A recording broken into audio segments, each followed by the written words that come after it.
Welcome to Truth by Billie Beene Flash Update. Today's date, May 27, 2025. Time in Texas, about 1 p.m. So we'll begin with covering some small earthquakes that happened in the U.S.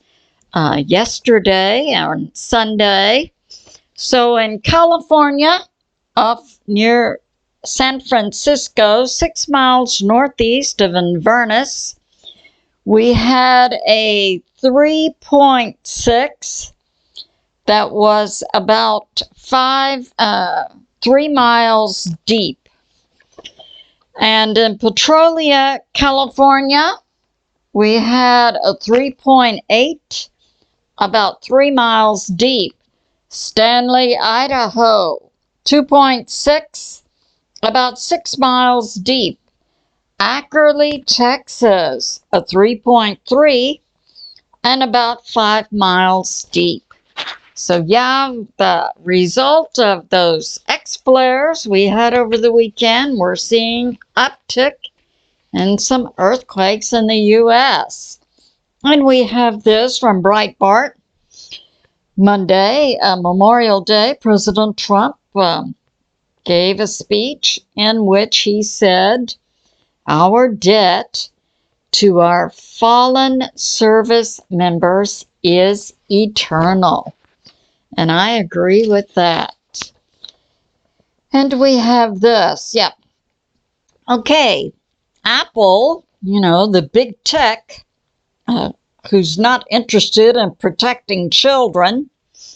The CEO of Apple, Tim Cook, personally contacted Texas Governor Greg Abbott to stop a new law from being signed. And Governor Abbott advised Tim Cook that it had passed the Texas legislature by a wide margin of votes that was veto-proof. Even if the governor doesn't sign it, it will still become law. Now, what is this law and how does it impact Apple? And the reason Apple wants it stopped is it's going to cost them more money. And the law has to do with requiring big tech companies who have app stores to verify the age of the individual trying to buy the app. And if the individual is a minor, then the big tech store has to automatically connect to the parent's account to get an okay from the parents for the child to buy the app. So yeah, it's going to cost them money. So they don't want it. And now we have this. And also, a similar law has already been passed in Utah, and it's on the books to be passed in 9 other states. So Tim Cook with Apple wanted to come out against Texas because Texas would be the largest state that's passed it and influential. But I believe we're going to see more and more positive legislation put in place to protect children. So we have this going on. Sal M, what's up with shipping? Talking about some shipping tariffs and the state of our shipping in the U.S. There is sanctions in place against Russian oil tankers. If Russia is selling oil for more than $60 a barrel or diesel for more than $100 a barrel, there's a sanction put on it by the U.S., UK, Europe, so that the Russian oil tankers cannot get insurance. It's a form of a sanction. And this has led to the availability of tankers being down by 10%. Now, shipping in the U.S., we have been expecting to see a decrease in shipping based on the tariffs going forward during the month of May, maybe part of June. We understand the tariff negotiations are taking place.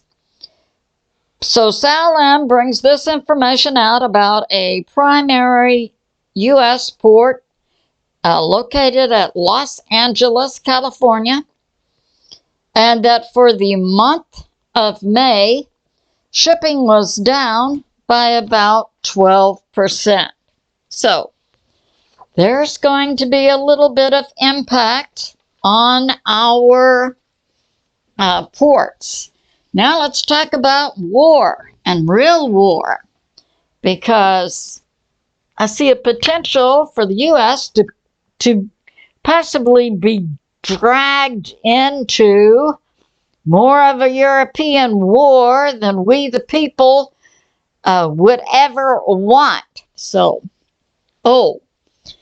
and Zelensky, it's believed, recently inside Russia, Kursk, I believe that happened over the weekend, and President Putin was touring Kursk in his Air Force helicopter that has, machine guns on it and stuff.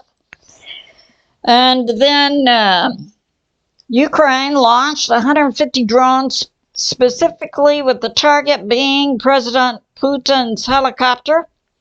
It's being interpreted as being an assassination attempt by Zelensky on President Putin. President Putin's helicopter shot down all the drones. President Putin escaped. Now, we also understand Zelensky now, is going to be coming to the White House this week to ask for money. And he has made public that, he says to President Trump, give me money or I'll send my Ukrainian assassins to America to take you out. So we see Zelensky, as I've brought out before, he's single-handedly destroyed the Orthodox Christian Church inside Ukraine. Yep. So we see Zelensky, anti-Christ, and also anti-Trump. So why should America continue to provide Ukraine with anything? I believe we should cut off all money, all weapons, all intel, and we should get out of NATO, the UN, the World Bank, and so on. So let's hope that happens. Now, it appears that the deep state controlled NATO and the European Union are going for broke in trying to bring about a nuclear World War III. So Germany and the US and the UK have taken all restrictions off of missiles. From Germany can come the Taurus missiles, which can carry nukes.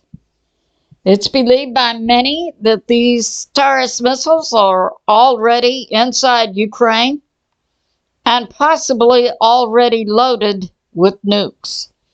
NATO and the EU want war.